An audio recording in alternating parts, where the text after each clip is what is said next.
साथियों नमस्कार। 1998 में जब भारतीय जनता पार्टी की पहली सरकार बनी अटल बिहारी वाजपेयी के नेतृत्व में, तभी से सावरकर का नाम बतौर स्वतंत्रता सेनानी स्थापित होने लगा।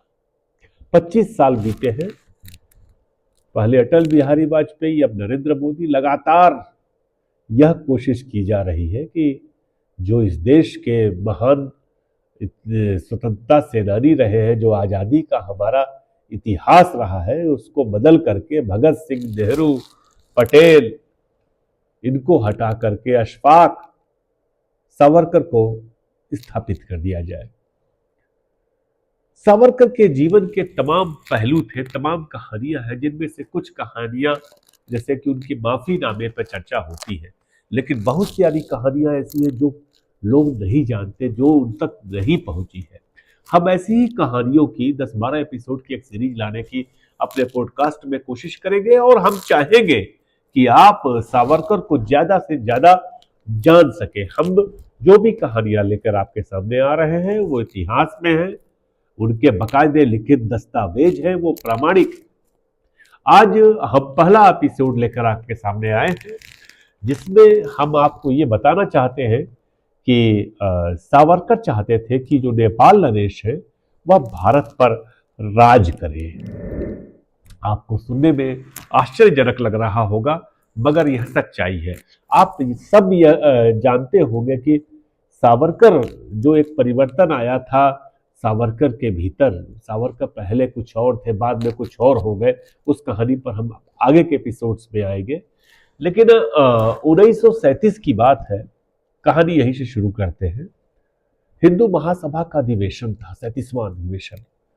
उसमें सावरकर ने मुसलमानों पर टिप्पणी करते हुए कहा कि अक्सर पाया गया है कि एक मुसलमान की वफादारी विदेशी धरती के प्रति अधिक होती है। यह एक राष्ट्र के रूप में भारत से ज्यादा फिलिस्तीन में, ईरान में हो रही घटनाओं से प्रभावित होते हैं, उद्वेलित होते हैं। भारत में अपने पड़ोसी हिंदू या देशवासियों से ज्यादा अरबों की कुशलता की चिंता करते हैं। ये सावरकर के शब्द थे 1937 में। दरअसल सावरकर मुसलमानों से जो को भारतीय मानते ही नहीं थे, वो ईसाइयों को भी भारतीय नहीं मानते थे। उनको उनका ये सोचना था कि चूंकि इनके उपासना स्थल बहुत दूर है भारत से, एक का मक्का में है और एक का यरूशलेम में, तो वो भारतीय कैसे हो सकते हैं। जबकि वो अपने आप को हिंदुओं को नेपाल नरेश के अधीन मानने में कोई संकोच नहीं करते थे, क्योंकि नेपाल उनको लगता था बगल में ही है। आपको बताऊं कि हिंदू महासभा का जो सम्मेलन हुआ करता था, उसमें बड़ी आदमकद की तस्वीर लगाई जाती थी नेपाल नरेश की। महासभा का कार्यक्रम शुरू होने से पहले नेपाल नरेश का अभिनंदन किया जाता था, और जब कार्यक्रम खत्म होता था तो उनकी वफादारी पर के प्रति घोषणा की जाती थी कि हम उनके प्रति वफादार हैं। सावरकर 19वें अधिवेशन में, जब जो कि आपको 19वें अधिवेशन में इनको अध्यक्ष बना दिया गया हिंदू महासभा का, तो बतौर अध्यक्ष भाषण उन्होंने दिया, जो कि हिंदू महासभा के अपने रिकॉर्ड में भी है। उस भाषण में उन्होंने कहा कि सभी हिंदुओं की तरफ से मैं महामहिम नेपाल नरेश का की वफादारी और प्यार भरी शुभकामनाएं भेजना अपना भारी कर्तव्य मानता हूं। सावरकर बोले। सावरकर ने कहा कि नेपाल के प्रधानमंत्री महामहिम युद्ध शमशेर राणा जी और वहां बसे हमारे सभी धर्म भाई और देशवासी हमारे इतिहास के सबसे काले दौर में भी हिंदू सत्ता और हिंदू स्वाधीनता को बनाए रखने में सफल रहे हैं, और हिमालय के शिखर पर हिंदू स्वतंत्रता का झंडा बेदाग लहरा रहे हैं। नेपाल की राजशाही दुनिया में एकमात्र हिंदू राजशाही है जिसकी स्वतंत्रता इंग्लैंड, फ्रांस, इटली और अन्य महान शक्तियों द्वारा मान्य है। सावरकर बोल रहे हैं। सावरकर ये भी कहते हैं कि इस नस्ल के 25 करोड़ हिंदुओं के बीच नेपाल के महामहिम राजा पहले और सबसे उच्च कोटि के हिंदू हैं, जो शान से सर उठाकर बिना झुके औरों की बराबरी करते हुए विश्व भर के स्वतंत्र राष्ट्र के राजाओं, शहंशाहों और राज्याध्यक्षों की सभाओं में प्रवेश पा सकते हैं। नेपाल को समान नस्ल, धर्म, भाषा, संस्कृति, हमारी साझा मातृभूमि की विरासत, हमारी साझा पवित्र भूमि के गहरे बंधनों के कारण हिंदुत्व से जुड़े ही रहना है। भिड़े की पुस्तक है, भिड़े बहुत बड़े राइटर थे, उनकी पुस्तक है, उसमें एक रिपोर्ट के मुताबिक सावरकर को यहाँ सावरकर ने यहाँ तक उपदेश दिया कि नेपाल नरेश को स्वतंत्र हिंदुस्तान का भावी सम्राट बन जाना चाहिए। दरअसल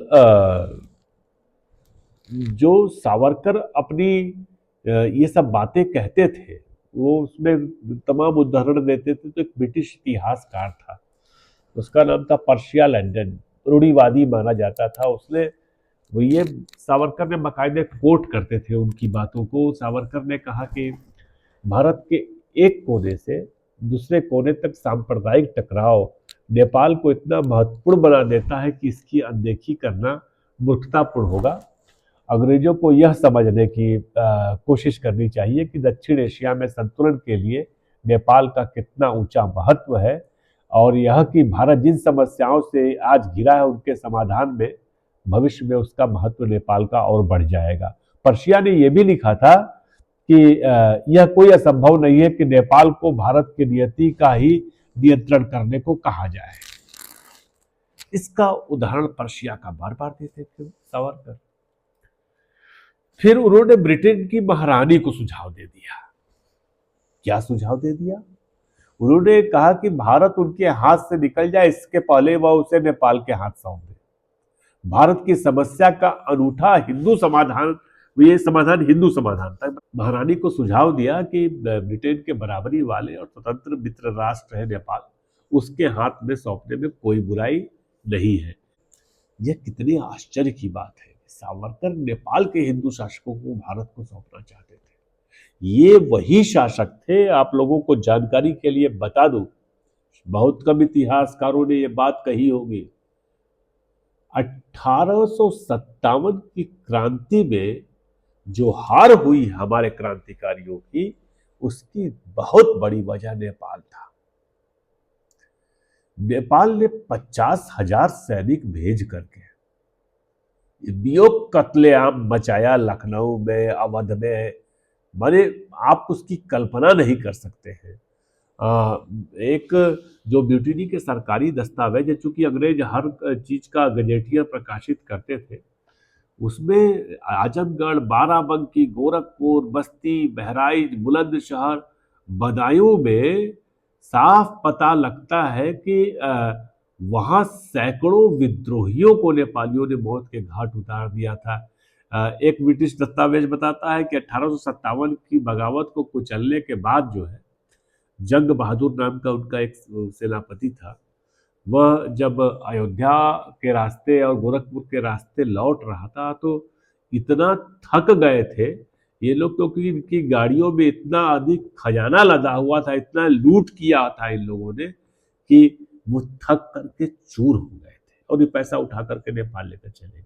उनको, उस नेपाल को वो हिंदुओं का सब कुछ दे करके उसको सम्राट घोषित करना चाहते थे सावरकर। अब यह भी पता लगता है कि जो नेपाल ने कार्रवाई में सहयोग किया, उसके लिए तराई क्षेत्र का बड़ा हिस्सा हिंदुस्तान का नेपाल को दे दिया गया।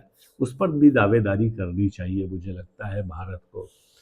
बिठूर के जो नाना साहब थे, उन्होंने देशवासियों के अपने को लिखे अंतरिम पत्र में, जो 1857 के क्रांति के नायक थे, उन्होंने कहा कि ब्रिटिश सरकार में विद्रोह को कुचलने की कतई क्षमता नहीं थी, लेकिन गोरखों रजवाड़ों की सहायता से ब्रिटिश सरकार जीत गई। नहीं तो सोचिए आप, कितने सालों पहले हम लोगों को 40, 80, 47, 100, करीब 90 साल पहले हम लोगों को आज़ादी मिल गई होती, और आज हमारा देश कहाँ होता अगर नेपाल के गोरखाओं ने साथ न दिया होता, रजवाड़ों ने साथ न दिया होता अंग्रेजों का। और उस देश को, हमारे देश को, ये नेपाली राजा के सुपुर्द करना चाहते थे सावरकर। जब 23 जनवरी 2004 को काठमांडू में विश्व हिंदू महासंघ का एक कार्यक्रम हुआ जिसमें नेपाल नरेश ज्ञानेंद्र वीर विक्रम शाह भी थे, तो उनको एक मात्र हिंदुओं के सम्राट के रूप में विभूषित कर दिया गया। और आश्चर्य की बात यह थी कि उसमें अशोक सिंघल के अलावा आरएसएस के कई नेता भी मौजूद थे। गीता और पुराण में वर्णित जो ईश्वर है, माना गया कि वो ईश्वर के अवतार है। अरे कैसे ईश्वर के अवतार हो भाई? ये भी कहा गया कि ईश्वर ने उन्हें धर्म की रक्षा के लिए भेजा है, वीरेंद्र विक्रम शाह को। आप सबको पता होगा कि वीरेंद्र विक्रम शाह की बाद में हत्या कर दी गई थी। तो ये थी सावरकर की पहले एपिसोड की पहली कहानी। खैर, सावरकर ने जो चाहा वह पूरा नहीं हुआ। हम एक लोकतांत्रिक राष्ट्र में रहते हैं, किसी राजा रजवाड़े के अधीन हम नहीं रहते। दरअसल दिक्कत इसी से है, जो ये हिंदूवादी ताकतें हैं, कट्टर ताकतें हैं, वो इस देश को किसी राजशाही की तरह चलाना चाहती है। उनको आदत है, दास्ता की आदत है। उस दास्ता से मुक्ति कराना वही हर हिंदुस्तानी का कर्तव्य। हिंदू क्यों गुलामी सहेगा भाई? किसी राजा रजवाड़े की सत्ता क्यों रहनी चाहिए? रियासतें खत्म हो गई। आगे भी मिलेंगे और फिर सुनाएंगे आपको कोई ना कोई कहानी सावरकर की, और हम कोशिश करेंगे कि इसको जल्द से जल्द 12-15 एपिसोड में खत्म करें। मिलते हैं फिर। नमस्कार।